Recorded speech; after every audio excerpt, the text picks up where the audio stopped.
Apply करनी है तो प्रेशर को जो है मेंटेन करने के लिए के हाथ उठा के ना आप ड्रेसिंग को धोना शुरू कर दें, किसी और बंदे की हेल्प लें। जैसे कि मजीद अगर ड्रेसिंग की जरूरत है, ड्रेसिंग को अप्लाई करने का फॉर्मूला क्या है कि वूंड जितना तो डीप होगा, जितनी उसकी विड्थ ज्यादा होगी, आपने ड्रेसिंग वहां पे उतनी बल्कि करनी है। आपने ड्रेसिंग वहां पे कम इस्तेमाल करनी है। उसके बाद इसके ऊपर आपने बैंडेज करनी है। बैंडेज को आपने यहाँ पे रोल कर दिया।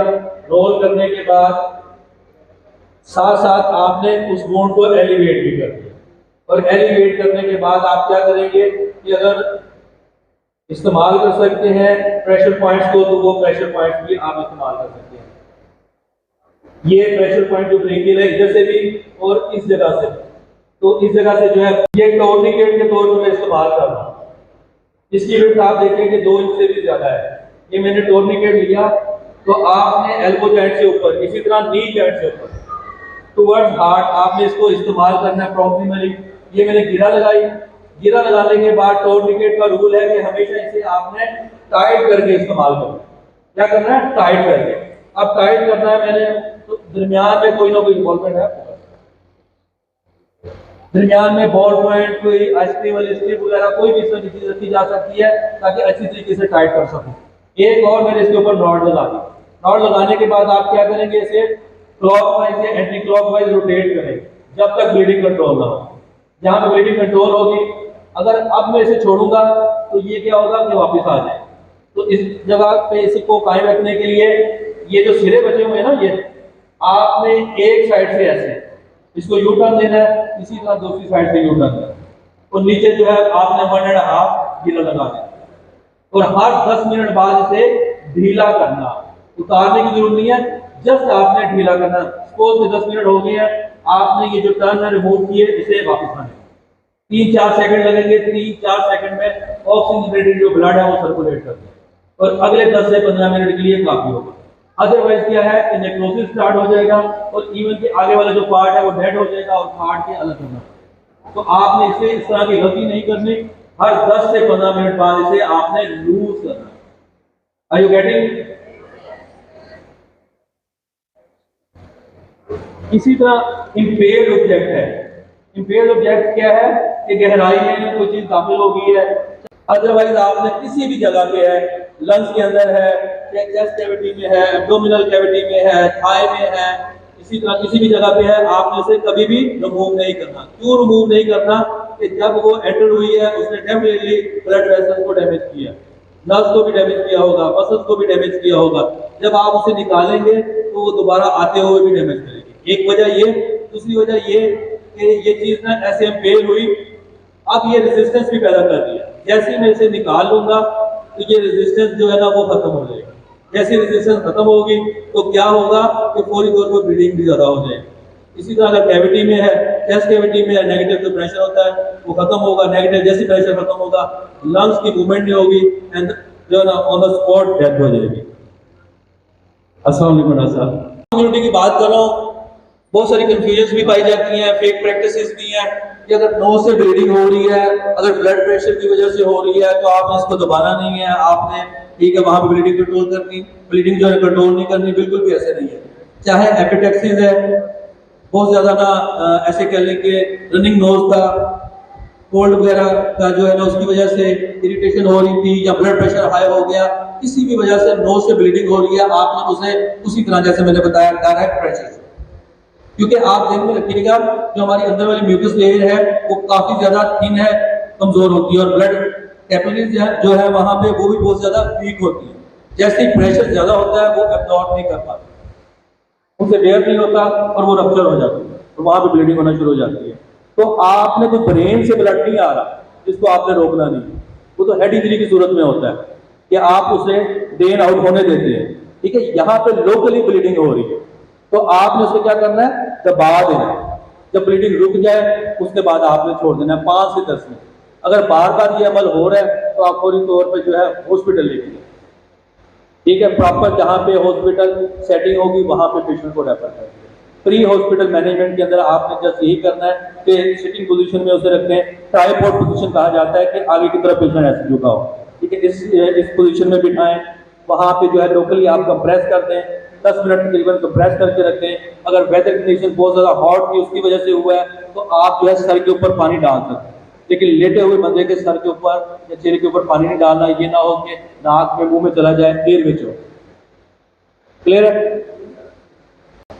जो हमारी ऑब्जर्वेशन है प्रैक्टिकल, लोग ज्यादातर क्या कहते हैं कि इलेक्ट्रिकल शॉक हुआ, उसको ना मट्टी के ऊपर या उसको मट्टी के ऊपर लाजमा लिटाना या उसके ऊपर मट्टी डालनी है या जिंदा बंदे की कब्र खोदनी है और उसे ठीक है ना दफना देना है, यानी कि कोई गड़ा वगैरह खोदा उसके अंदर जब डाला ठीक है और उसके ऊपर मट्टी डाल दी। ये प्रैक्टिकल हमने देखा है, इस तरह करते हैं लोग। तो इस तरह की किसी भी चीज की जरूरत नहीं होती। आपने सिंपली वहां पे क्या करना है, अगर पेशेंट कॉन्शियस है ठीक है, अगर पेशेंट कॉन्शियस है सबसे पहले सप्लाई से कट ऑफ करें किसी भी तरीके से। उसके बाद आप ये देखें कि एंटर पॉइंट और एग्जिट पॉइंट इलेक्ट्रिसिटी का कहां पे है। इलेक्ट्रिसिटी की डेफिनेशन पहले सुन लें, flow of electron from high voltage to low voltage, ठीक है।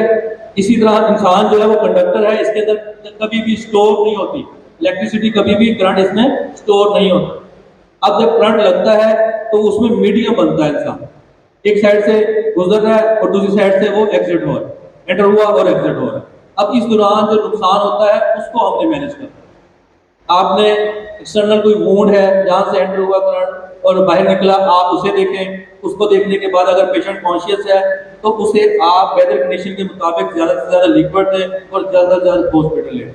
अगर अनकॉन्शियस हो चुका है, किसी किस्म का ओरल इनटेक नहीं देना।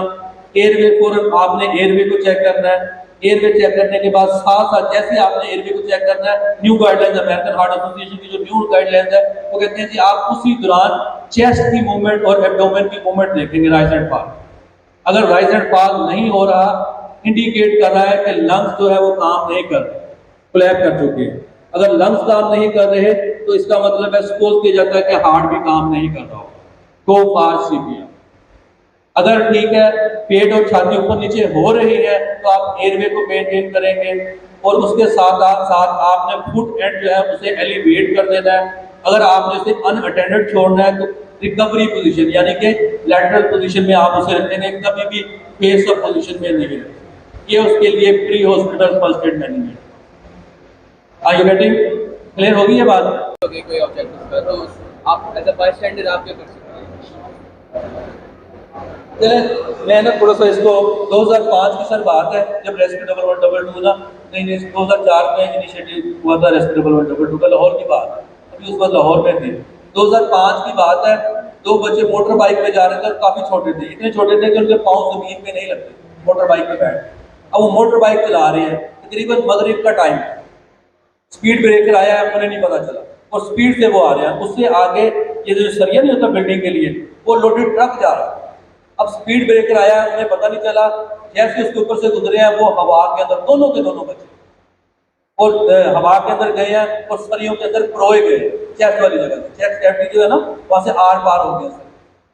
अब क्या किया गया है कि जैसे आपने क्वेश्चन किया, वहां पे अवेयरनेस क्रिएट की हुई थी, लोगों को बताया हुआ था, बाय चांस उनकी लक थी कि उनकी जिंदगी बचनी थी, बाय चांस रेस्क्यू वॉलंटियर वहां पे मौजूद था। उसने क्या किया कि जो सरिया है उसके इर्द गिर्द कपड़ा वगैरह रख के अच्छी तरह उसे जो है पैक कर दिया और उनको निकाला नहीं वहां से।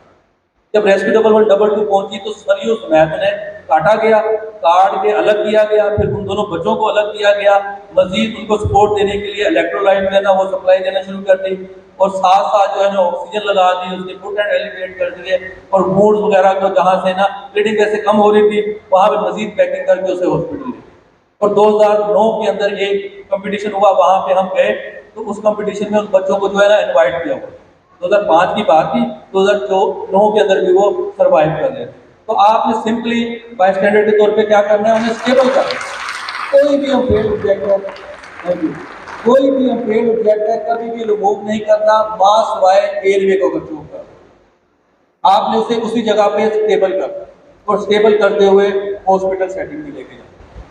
ठीक है, वहां पे आपने ये नहीं सोचना मैं डॉक्टर हूं मैं इतनी सर्जरी करना, नहीं नहीं, आपने जो है ये ज़हन में रखना है ये हॉस्पिटल एनवायरनमेंट नहीं है, आपका लाइफ सेविंग ड्रग्स अवेलेबल नहीं है, वहाँ पे इक्विपमेंट अवेलेबल नहीं है, वहाँ पे टीम अवेलेबल नहीं है। तो आपने इस चीज़ को माइंड में रखते हुए आपने क्या करना है तो उसे इमोबिलाइज करके और हॉस्पिटल ले करते हैं तो आप सिर्फ ये कर सकते हैं कि सबसे पहले आपने असेस करना होता है थ्रू वाइटल साइन, ठीक है। और उसके साथ साथ जो है आपको अगर ऑक्सीजन, हमें तो ऑक्सीजन अवेलेबल है, हमें जो है ना फ्लूइड भी अवेलेबल है, ठीक है, इसलिए हम उसको भी सपोर्ट देते हैं। अगर अवेलेबल हो तो वेल एंड गुड, अदरवाइज आप सिर्फ 10 फुट हेड को एलिवेट करेंगे और जल्द से जल्द हॉस्पिटल लेके जाएंगे। उसके अलावा वहाँ पे आप ना उनकी सर्जरी कर सकते हैं, ना वहाँ पे प्रेशर दे सकते हैं, या वहाँ पे जो इंटरनल ब्लीडिंग कंट्रोल हो जाए। तो आपने जस्ट क्या है वाइटल साइन, हाँ वाइटल साइन जो अमेरिकन हार्ट एसोसिएशन है वो कहती है हर 5 मिनट बाद आपने रिपीट करना, हर 5 मिनट बाद ब्लड प्रेशर भी लेना है, पल्स भी लेनी है, ऑक्सीजन सेचुरेशन भी लेनी है, ब्रीदिंग रेट भी आपने जो है हर 5 मिनट, ब्रीदिंग रेट ज्यादा हो रहा है, पल्स रेट ज्यादा हो रही है, ब्लड प्रेशर कम हो रहा है, तो ब्रीदिंग कम हो रहा है, इट मीन इंटरनल ब्लीडिंग बहुत ज्यादा हो रही है और पेशेंट शॉक की तरफ। क्लियर है? अगर दोनों चीजें नॉर्मल रेंज में है और स्टेबल है, ब्लड प्रेशर भी जो है ना नॉर्मल रेंज में है, पल्स भी नॉर्मल रेंज में है, रेस्पिरेशन भी नॉर्मल रेंज में है, 5 मिनट बाद भी नॉर्मल है, उसके बाद भी नॉर्मल है, या माइनर से चेंजेस है, तो इसका मतलब क्या है कि लाइफ थ्रेटनिंग या इंटरनल ब्लीडिंग हो ही नहीं। चलें जी, थैंक यू।